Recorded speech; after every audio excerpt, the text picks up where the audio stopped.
Շնորհակալություն։ Հարգելի գործընկերներ, հարգելի հանրություն, ես հույսով եմ, որ այս անգամ գոնե Հայաստանի հանրային հեռուստաընկերությունը պարտադիր եթերաժամից չի կտրի իմ ելույթը, ինչպես բազմաթիվ անգամներ նաև Բարգավաճ Հայաստան խմբակցության այլ ներկայացուցիչների ելույթներն ու հարցապնդումները։ Այնուամենայնիվ, այսօր միֆերի ու լեգենդների մասին խոսելու ժամանակն է, այս անգամ ավելի պարզաբանելու եմ ասածս եւ մանրամասնեմ հետեւյալ կերպ. Քաղաքական իրավիճակը իմ խորին համոզմամբ չի փոխվելու ու չի փոխվելու այն հետևանքների առումով, որոնք որ այսօր տեղի են ունենում, որովհետեւ բոլոր քաղաքական իրադարձությունները, ընտրությունները մասնավորապես դառնալու են բողոքի,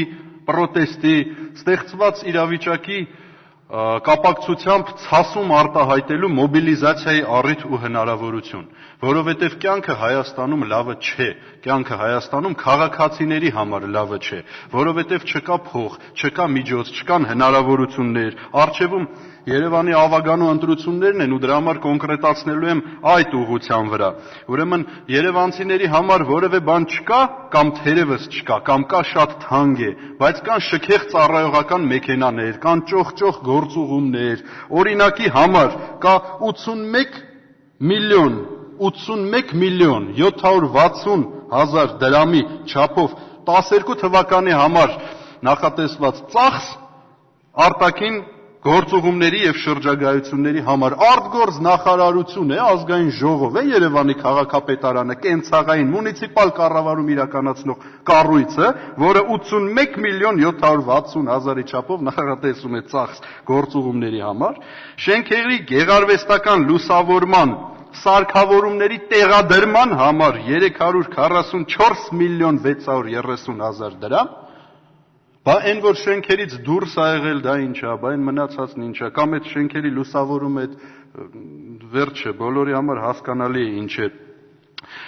Դրոշների վրա ծախսվել է, դրոշների տեղադրման հոդվածն եմ ցիտում, ծախսվել է 73 միլիոն դրամ, եթե ես չեմ սխալվում, մոտ այդքան էլ գումար նախատեսված է եղել վերելակների վերանորոգման համար, որ համեմատենք ինչ է տեղի ունենում։ Դե Գրիգոր Լուսավորիչ Մաշտոցի Պողոտա Խաչմերուկի այն ստորգետնյա անցումը, որի մասին ես անընդհատ խոսում եմ, հարց եմ բարձրացնում, պատասխաններ չեմ ստանում, ինչու է մնացել, նորից կրկնեմ այդ արտահայտությունս, ջերմամիջուկային պոլիգոնների նման իրավիճակ ունեցող ստորգետնյա անցում, այս թվերի ծախսվելու պարագայում ես չեմ հասկանում, բայց դե մյուս կողմից գիտեք Վալաչկովա բան, տենց խնդիրներ կան էլի լրջագույն, ու դրա համար ունենում ենք ընտրությունների ժամանակ հետևյալ պատկերը, ասենք Ավանում նախագահական ընտրություններին ստացված ձայներ, խորհրդարանականում եւ այլն, շնորհակալ եմ։ Հաջորդ հայտարարության համար պատգամավոր Նաիրա Զոհրաբյան, համեցեք։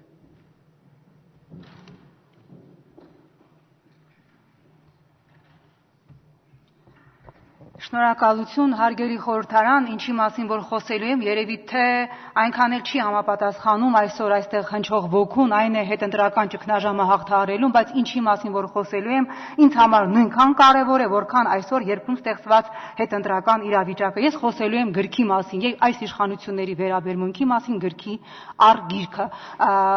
Հիշեցնեմ, որ դեռ մինչև ապրիլի 20-ը դեռևս Երևանը շարունակում է մնալ գրքի համաշխարհային մայրաքաղաք ՅՈՒՆԵՍԿՕ-ն Երևանը շարունակում է ճանաչել գրքի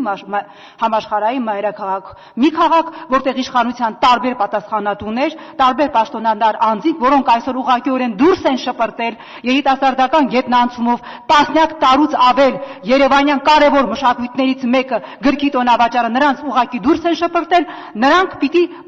կարողանան խնդիրը կարգավորել։ Նրանց համար ես հասկանում եմ, նրանց ուրեմն չափորոշիչներով, նրանց ընկալմամբ գիրքը սովորական մակուլատուրա է, լավագույն դեպքում մակուլատուրա է, որից պիտի ազատվել, բայց մենք պիտի հասկանանք, որ մենք Երևանում մեծացած մարդիկ այդ կարևորագույն մեր մշակույթի պահապաններից մեկը պիտի լինենք։ Բարգավաճ Հայաստանը հրավիրել էր գրավաճառներին, դուք տեղյակ եք, որ նրանց որպես կոմպենսացիա, որպես այլընտրանք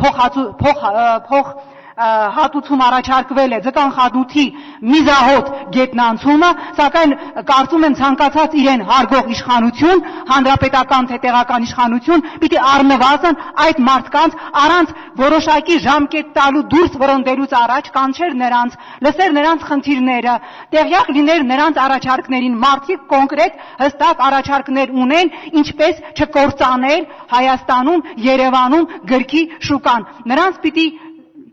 լսվեր, նրանց տեսակետներ, առաջարկները պիտի լսեին, որևէ նման բան չի արվել քաղաքային իշխանության կողմից, ավելին, մարդկանց ուղղակիորեն դուրս են շպրտել իրենց տարածքից եւ ասել են, որ լավագույն վայրը, որ կարող ենք առաջարկել, միզահոտ գետնանցումն է, ուզում եք ուզեք, չեք ուզում մի ուզեք։ Մեր Երևանի ավականին այսօր խնդիրը բարձրացրել է Երևանի ավականու նիստում, մենք ակնկալում ենք նաեւ խորհրդարանական մեր այն գործընկերների աջակցությունը, որոնց համար գիրքը մակուլատուրա չէ, որոնց համար գիրքը լրջագույն արժեք է եւ ակնկալում ենք, որ համատեղ մենք կկարողանանք այս խնդիրը կարգավորել։ Երևանի գրքի տոնավաճառը այդ կարևորագույն ավանդույթը պիտի պահպանվի։ Դա իրապես կարևոր